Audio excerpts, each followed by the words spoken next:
Tuan-tuan dan puan semua, salam sejahtera, selamat datang ke channel Fels Lifestyle. Banyak spekulasi, banyak respon daripada rakyat Malaysia, terutamanya pemimpin-pemimpin ahli-ahli politik di Malaysia, berkenaan dengan jawatan Datuk Seri Anwar Ibrahim sebagai Perdana Menteri dan juga jawatan beliau sebagai Menteri Keuangan. Banyak yang membuat kenyataan tak setuju, tapi memang ada juga yang menyokong pendirian Datuk Seri Anwar Ibrahim sebagai Perdana Menteri Malaysia yang ke-10 yang juga memegang jawatan di MOF ataupun Kementerian Keuangan Malaysia. Pada akhirnya memang ada yang kata Datuk Seri Anwar Ibrahim tidak perlu menjadi Menteri Keuangan, berikan jawatan itu kepada yang layak. Memang ada yang akan komen begitu. Hari ini, saudara-saudara, satu kenyataan.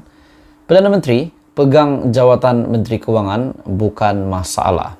Oke, saudara-saudara semua, sebelum saya meneruskan, saya meminta jasa baik Anda untuk bantu channel ini dengan menekan butang like, share video ini kepada ramai orang, dan tekan butang subscribe. Bantu channel ini.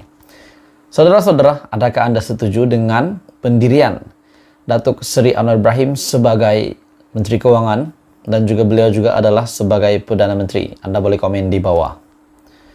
Datuk Seri Anwar Ibrahim akhirnya membuat pendedahan menegaskan kedudukannya sebagai Perdana Menteri yang turut memegang jawatan Menteri Keuangan bukan menjadi masalah selagi jawatan-jawatan itu tidak disalahguna. Mesti ada yang mahu Datuk Seri Anwar Ibrahim fokus menjadi Perdana Menteri dan tidak menjawat jawatan menteri yang lain. Mesti ada yang nak Perdana Menteri ataupun Datuk Seri Anwar Ibrahim meletakkan jawatan sebagai Menteri Keuangan dan memberikan kepada individu yang lebih layak. Memang ada yang akan berkata demikian. Ahli Parlimen Tambun Datuk Seri Anwar Ibrahim berkata, beliau bertekad akan menggunakan segala usaha untuk mengelakkan perbuatan rasuah berlaku di negara ini di bawah kerajaan pimpinannya. Dalam sejarah, sama ada kita gabung atau tidak, jawatan Perdana Menteri dan Menteri Keuangan bukan masalah. Masalahnya adalah menggunakan kedudukan untuk rompak harta rakyat, dan ini terpakai dalam banyak kalangan. Sama ada belah sini kerajaan, belah sana pembangkang. Katanya pada waktu pertanyaan menteri di Dewan Rakyat pada Selasa. Beliau juga berkata demikian menjawab soalan tambahan Datuk Dr. Razijuddin PN Putrajaya yang bertanya sama ada tindakan memegang jawatan Perdana Menteri dan pada masa yang sama Menteri Keuangan akan membuka ruang kepada berlakunya pelbagai skandal keuangan seperti yang berlaku sebelum ini.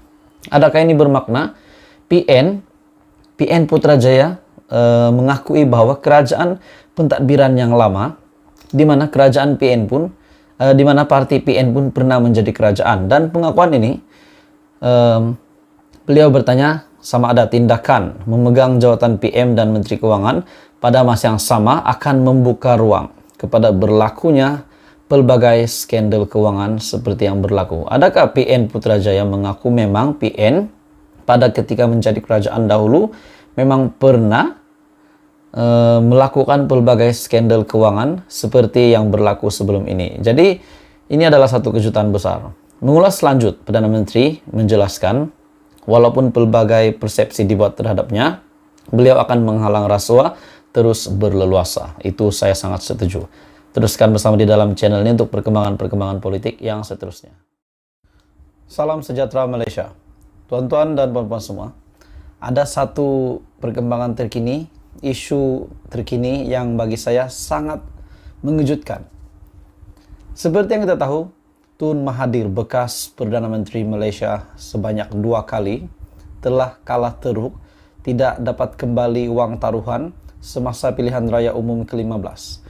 Hari ini terdapat satu lagi kabar paling buruk mendukacitakan untuk Tun Mahathir bagi saya. Terma penyelesaian kes saman Muhammad Apandi terhadap Tun Mahathir, kerajaan dikelaskan OSA.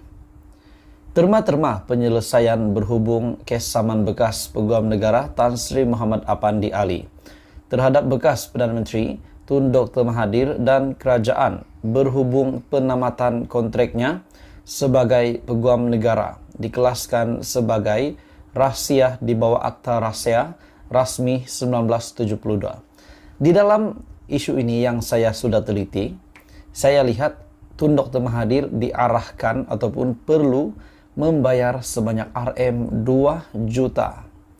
Duit ini, jumlah nilai duit ini bukan sedikit, saudara-saudara. Jadi saya rasa ini satu lagi berita buruk untuk bekas Perdana Menteri Malaysia itu, yaitu Tun Dr. Mahathir. Menteri di Jabatan Perdana Menteri, Undang-Undang dan Reformasi Institusi, Datuk Seri Azalina Othman Said, memaklumkan kes sivil itu telah diselesaikan di luar mahkamah atas persetujuan kerajaan tanpa sebarang pengakuan liability. Semasa rundingan penyelesaian dijalankan bagi penyelesaian tersebut, pihak-pihak kepada guaman ini, khususnya pihak plaintiff yaitu Muhammad Apandi, yang diwakili oleh Tuan Syukur Baljit and Partners dan Jabatan Peguam Negara, telah bersetuju agar terma-terma penyelesaian dirahsiakan dan tidak didedahkan kepada pihak umum, menurut jawapan bertulis yang disiarkan di laman sesawang Parlimen semalam.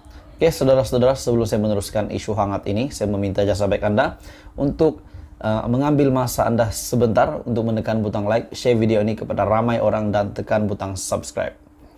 Azalina memaklumkan perkara itu bagi menjawab soalan M. Kulasegaran, PH Ipoh Barat, yang meminta Perdana Menteri menyatakan jumlah pampasan yang dibayar kerajaan kepada Muhammad Apandi apabila kerajaan menyelesaikan kes saman itu.